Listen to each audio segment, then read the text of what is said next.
আমার কপালটা এতই খারাপ কি বলবো, আর যেদিকে যাচ্ছি সেদিকে খারাপ হচ্ছে আমার সাথে শুধু শুধু। গতকাল একটা আপুর পেজ দেখছিলাম, ওইখানে ফলোয়ার ছিল মাত্র 170 জন, কিন্তু ভিউজ ছিল অনেক, প্রায় 3-4 হাজার, 5 হাজার, 6 হাজার, আরও বেশি ছিল।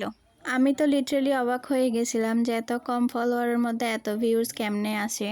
আসলে আপুটার ক্যামেরা কোয়ালিটি খুব ভালো, মেবি উনি আইফোন দিয়ে ভিডিও করে। এত এত ভালো ক্যামেরার ভিডিও থাকতে কেউ কি আমাদের অ্যান্ড্রয়েড ফোনের ঝাপসা ভিডিও কেউ কি দেখবে?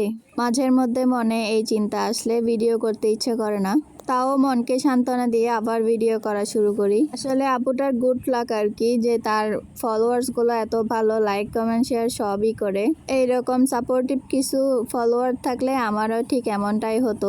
আসলে আমি অনেক চেষ্টা করি যেন আমার ক্যামেরাটা অনেক ভালো থাকে, তো মাঝের মধ্যে এডিট করেও চেষ্টা করি যে ক্যামেরা কোয়ালিটিটা যেন ভালো করতে পারি, কিন্তু কোনোভাবেই করতে পারি না। ক্যাপকাট দিয়ে ভিডিও এডিট করলে খুব প্রো লেভেলের ভিডিও এডিট করা যায়, তাই আমি ক্যাপকাট দিয়ে ভিডিও এডিট করি। তো আজকে এই পর্যন্ত, আল্লাহ হাফেজ।